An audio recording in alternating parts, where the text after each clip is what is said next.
Labor, a word that signals the end of pregnancy and the start of motherhood. It's a moment filled with anticipation and a fair share of anxiety. But how do you know when it's truly go time? As the due date approaches, the body prepares for birth.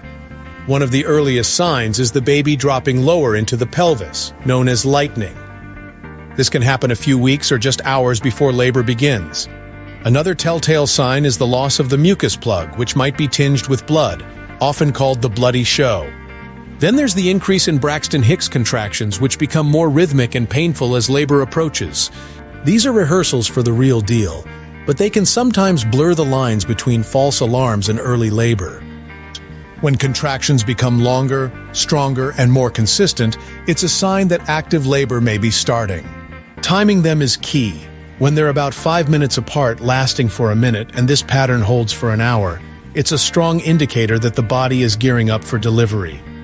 Another unmistakable sign is the water breaking, which can be a dramatic gush or a steady trickle. Unlike what's often portrayed in movies, it doesn't always happen spontaneously before labor starts, but when it does, it's a clear signal that labor is imminent. Intense lower back pain and cramps that mimic menstrual cramps also point to active labor, as the body is moving into the final stages of childbirth. Knowing when to head to the hospital is crucial.